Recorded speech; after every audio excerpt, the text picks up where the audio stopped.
cyber criminals have uploaded fake helpline numbers. Okay. In the Google. It has happened with police officers also. Even police officers have got a message in WhatsApp. Many times people are quite late to reach us. So people reach us next day, next to next day, next week. But by that time it's too late. Why? Because the conman has already taken the money out from the ATM. They have to work around the clock because the simple reason that scamsters, they work around the clock. I noticed that there is a certain spurt in the weekends. Hello and welcome to the News Minute. The loan apps have been causing huge amount of concern for the police as well as the general public. A lot of cases have been reported where people have lost a huge amount of money, or they are being threatened, or there is extortion that is taking place. To talk about all of this, we have with us the DGP of Cyber Crime Tamil Nadu, Mr. Amaraesh Pujari. Sir, thank you so much for talking to us. So, thank you. There has been a lot of talk about loan apps where they are indulging in extortion. There are a lot of complaints where people have got loans, but they are being asked to pay extra money, or there is some sort of extortion. What is the scenario in Tamil Nadu, sir? Yeah, of late, a lot of loan apps have mushroomed, not only in Tamil Nadu but all over the country, and people are being harassed by these loan app makers. If you go to any bank, there are a lot of documentation involved for getting a loan. But these loan apps, the specialty is that they can give you a small amount, 3,000, 5,000 or 7,000, 8,000 rupees without any documentation. You just need to have a phone and that app installed in your phone, and they will ask you to install their app and take a selfie, and you are good to go. And in virtually no time you will have the money in your account. But the trouble starts after that. They will typically give you a week to repay the loan, and the interest rates are vary from 12% to 36%, but that's not what they stick to. After crediting the money to the account of the person, within a few days they start calling that person and start demanding money many times the amount which the person had taken. So higher than the loan amount? Much more higher than the loan amount. For example, if somebody has taken a loan of just 3,000 rupees, interest rate quoted may be 12%, but they will ask him within 5 to 6 days to repay 10,000 or 12,000 rupees.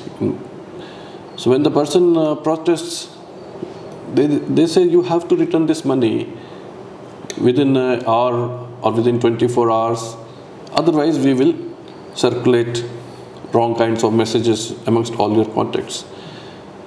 The mistake that people do is that while installing these loan apps, then they give access to their entire phone. While installing the apps, the app will ask you access to your contact list, to your gallery, to your files. Now that app doesn't have anything to do with your contacts. People should understand that. But in their eagerness to get a quick loan, they just give access.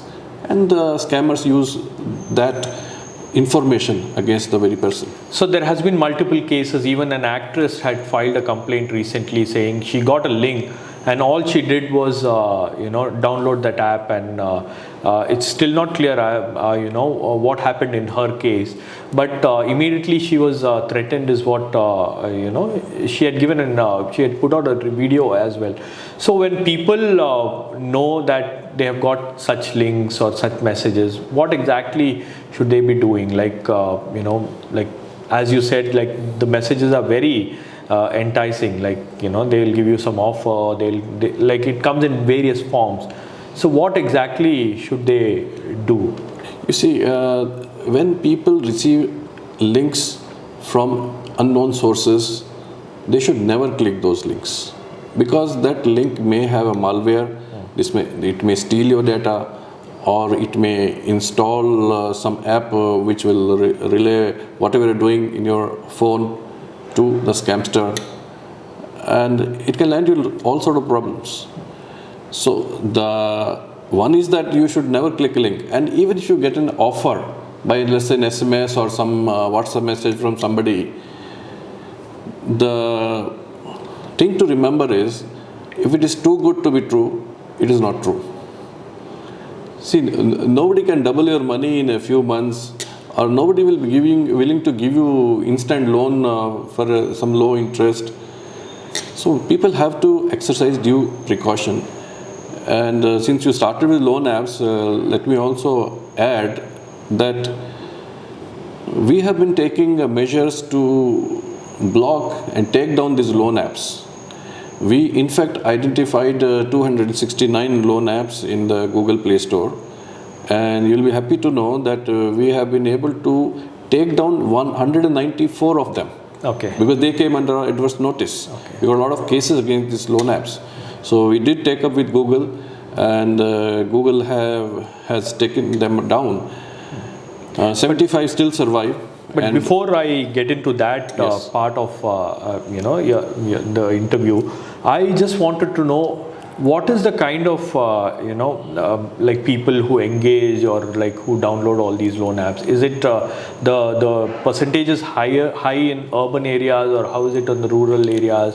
What exactly is the scenario? You see, the percentage is a little higher in urban areas for simple reason that the digital penetration is more in urban areas, so it's naturally a little high.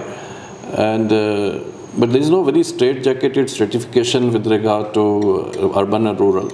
A little more in urban, that's all we can say. But irrespective of whether it is in urban or rural areas, the precautions to be taken are the same. Same.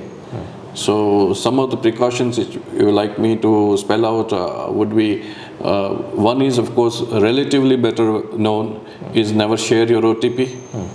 Never share your OTP with anyone. And this many people got to know. Even scamsters have got to know that people are becoming more aware of it. So they themselves say that don't share your OTP with anyone. All I'm sending is, all I'm doing is that I'm asking you to click a link. I'm not asking you for your OTP. So you need not be afraid. And that the scamster will send a link which unwittingly people click, and then they fall prey to these scamsters. Never click a link, then never share a QR code sent by unknown person. Never scan a barcode, and don't install any app on behest of somebody. Okay. Somebody can call you and say that some money you are supposed to receive, but you need to install this app, then only can receive this money. Or on any pretext, if anybody asks you to install any app, please don't do that, because these apps mostly are the mirroring apps. They will mirror your screen to the scamster. Okay. So whatever banking transactions you are doing, you are putting your login IDs, you are putting your passwords, UPI pin, etc. Everything will be known to the scamster. So your money will go. So these are some of the basic precautions people should do. So talking about loan apps, Yes. what kind of cases that you have handled so far? See, we have got almost 3,500 cases for loan apps. And as I told you that 269 loan apps which we identified, which have come to adverse notice, 194 we have blocked, and 75 still we are yet to block. It's in the ongoing process. But apart from the loan apps which are available in the Play Stores, unfortunately, there are a huge number of loan apps which are available in various random websites. No, anybody can put up a website and offer a instant loan facility. And we have identified 1,500 of them. 1,500. That are not there on Google Play? They are not there on Google Play Store. Google Play Store. No, but they are available in the websites. Okay. And if you ask me, my advice would be never download, not only loan app, never download any app from other than the app stores. In fact, your phones have a setting that won't allow you to download any app from other than the app stores for your own safety. But what people do is that they tweak the settings, and then they're able to download these apps, which are highly dangerous. So our defense is not very strong vis-a-vis apps which are available in the cyberspace, which are not part of the loan apps. See, there is some level of vetting.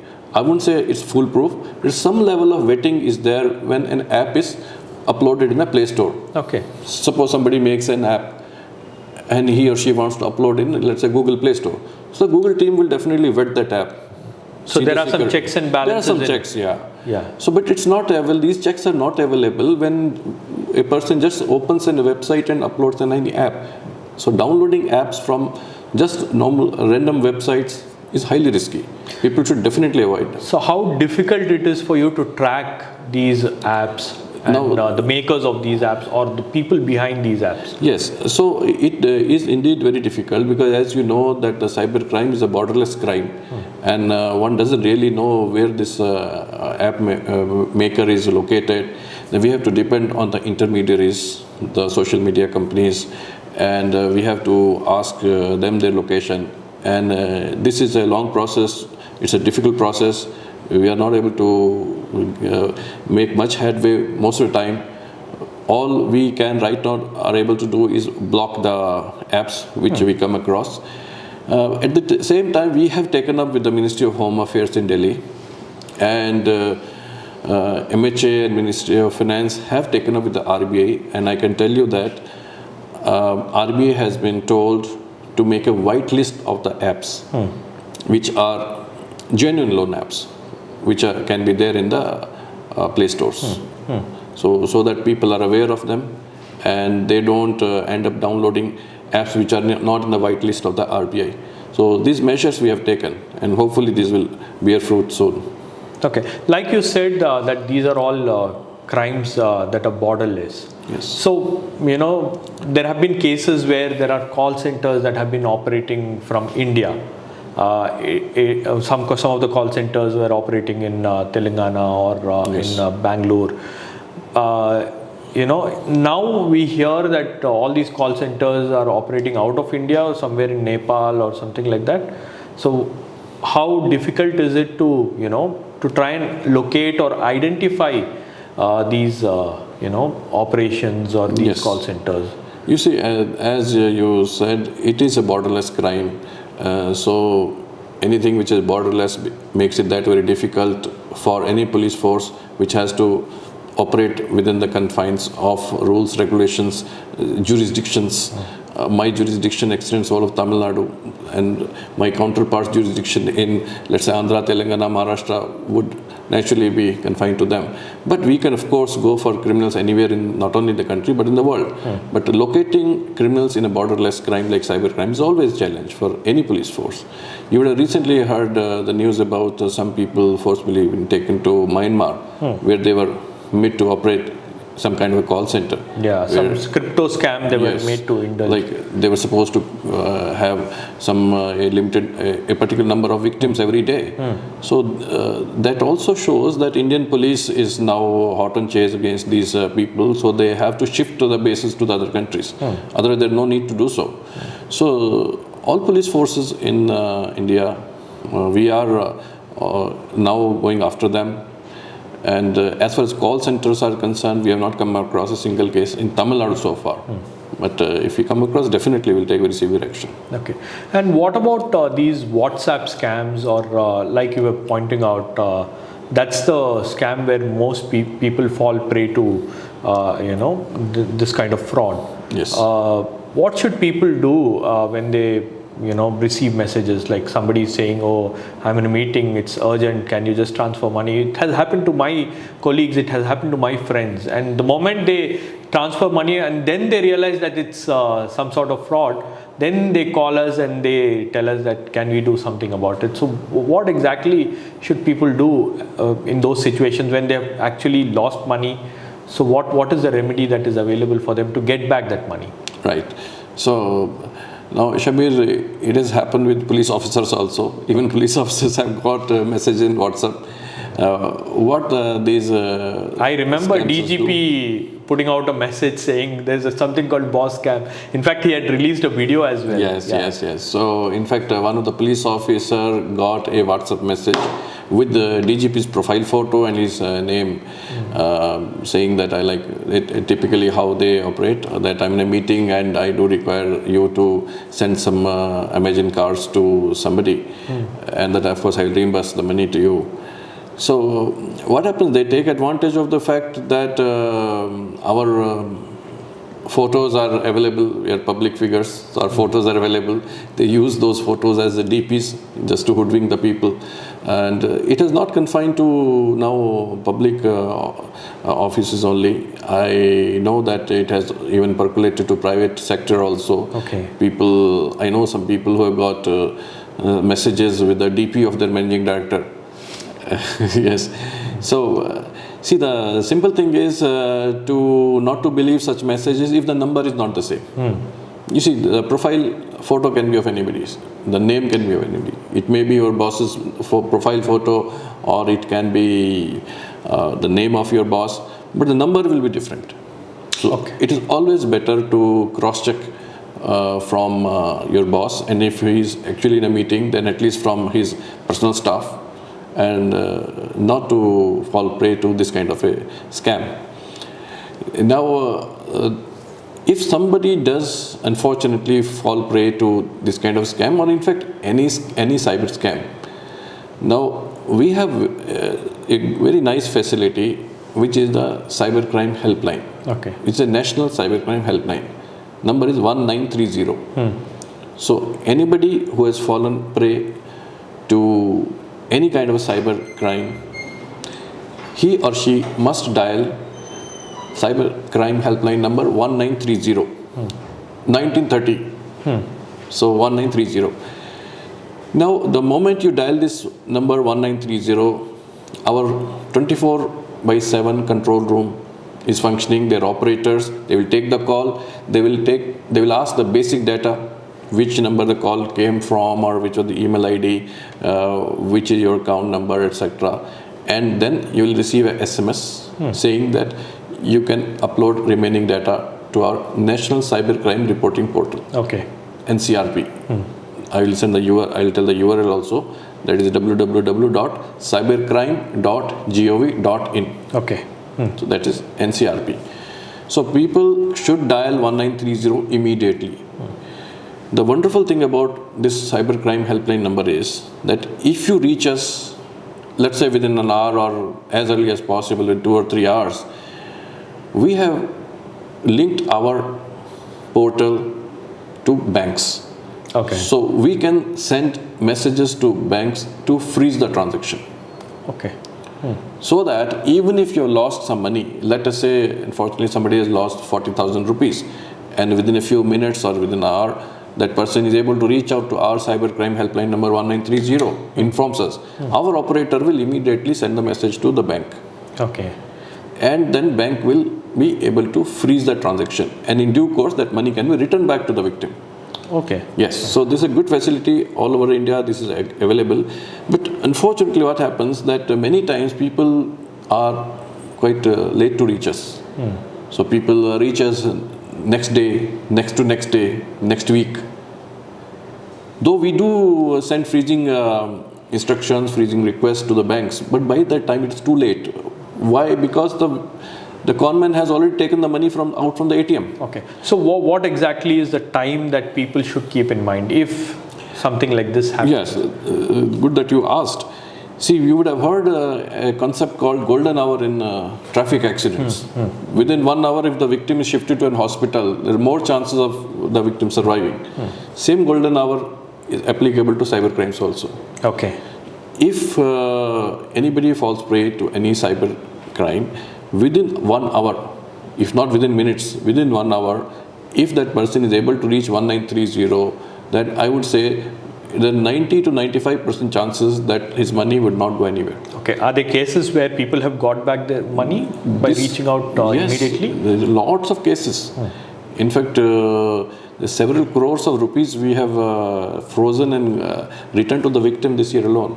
So, yes, so a lot of cases are there, and recently there was a case which is reported by media that a doctor has lost 9 lakh rupees. So a cyber crime wing was able to freeze that money and return it to the doctor. But doctor was lucky because he dialed us immediately. Now, in this connection, I would also like to tell you that we have, through Ministry of Home Affairs, taken up with the Reserve Bank of India that whenever people receive SMSs from the banks. This 1930 should be added to that particular message. Okay, as a disclaimer or as an awareness campaign. As an awareness campaign or as an advice to the person that if you have not initiated this transaction, then dial 1930. Okay. So this is from Cybercrime Wing, Tamil Nadu. We have taken up with the RBI through MHA. The idea being is that many people do get conned and then they don't know what to do. The awareness of 1930 is still building up.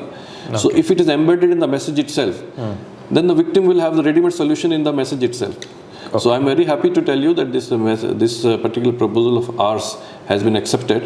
Oh. Yes, and some banks have already started rolling out messages with this particular number embedded in the messages. Okay.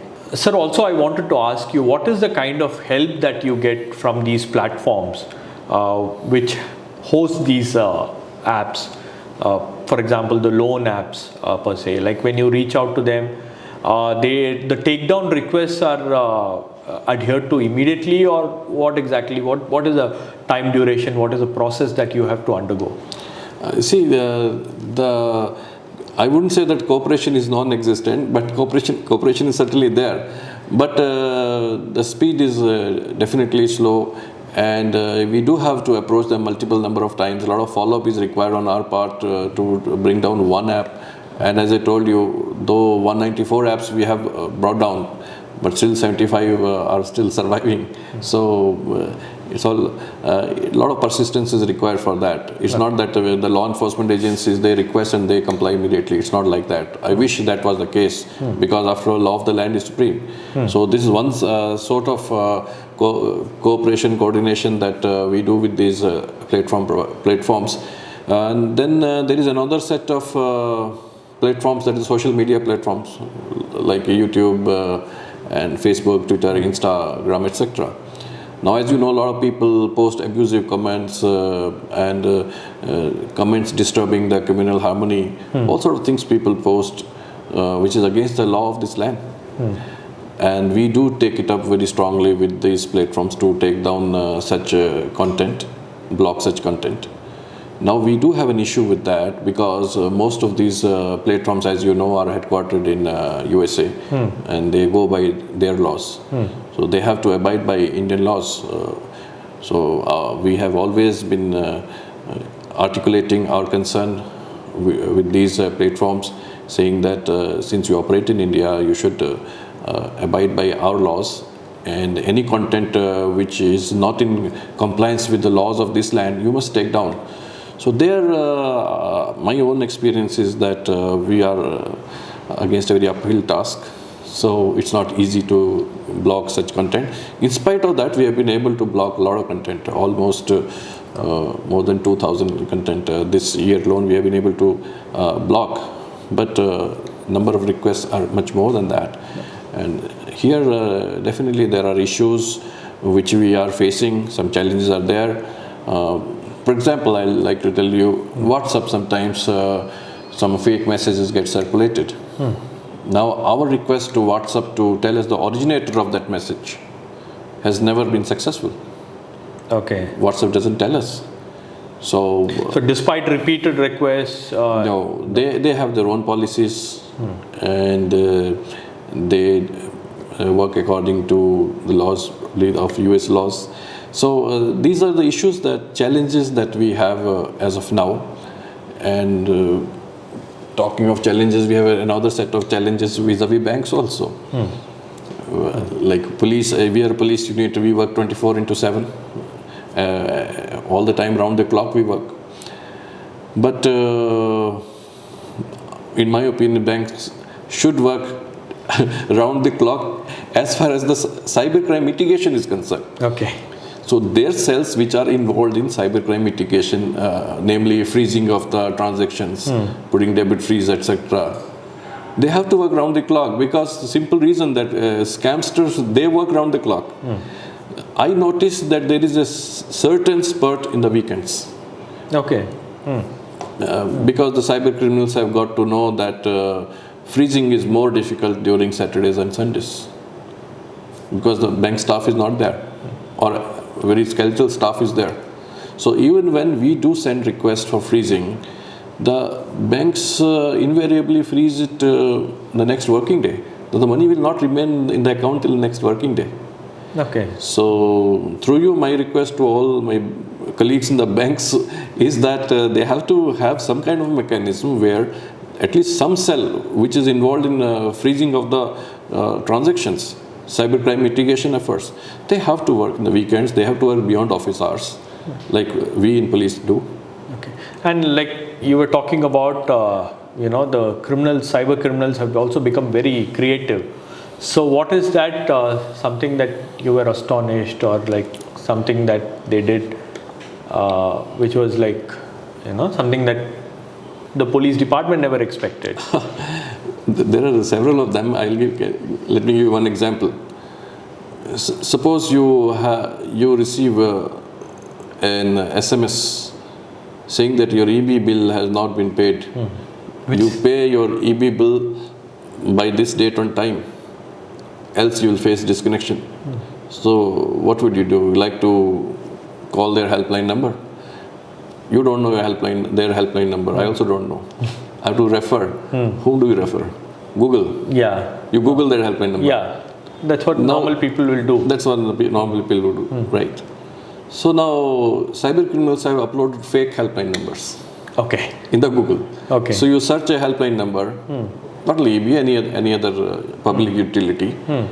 Then you'll know, okay, this is your helpline number, and you call that helpline number. That I got a message like this.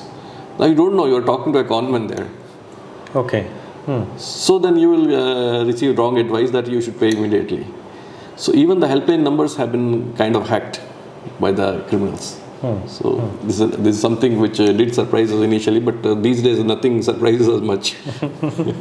Okay. So tell us about some of the most challenging cases that you have handled and managed to crack or arrest someone who is responsible for that, or like some cases where it was like really something that needs to be done immediately, like something in which you... See, one case I can tell you, this one which that WhatsApp scam that we had faced, where our DGP's profile was impersonated. So we had launched a very sustained investigation, and we were successful in arresting people there from Andhra Pradesh. So that is one case which we successfully cracked. And there are some other cases which are investigations going on right now. And I would also say that ours is relatively a new unit, and it's 1.5 years before that we got established. So our success lies also in building up the institutional framework, which is very much required for fighting this scourge of cyber crimes. I'm happy to share with you that we were the first state in the country to have one dedicated police station for cybercrime in each of the districts. Okay. No other state had it when we started. We right now have 47 cybercrime police stations, which do... They're all equipped to handle cybercrime cases? Yes, they resources, manpower? Resources, we are equipping them. Okay. And they have the basic equipment, but more equipment is now on the way. So we have one in every police district, every police city we have. The special units have them. So 47 of them dedicated cybercrime police stations. Not only that, we also are the first, until now, the only state in the country to have a functioning cyber cell in every police station in the state. So more than 1800 police stations each have a cyber cell now. Okay. So normally what happens that suppose somebody gets conned, unfortunately, the immediate tendency is to go to the nearest police station. So we have had cases where police stations would say, no, you go to a cybercrime police station, or you go to meet the SP or the commissioner. So we want that even law and order police stations, they should also become the first responder as far as the cyber crimes are concerned. Okay. So no investigation is getting done there. The role of the cyber cell in every police station, even the law and order police station, is to facilitate the reporting of the cyber crime.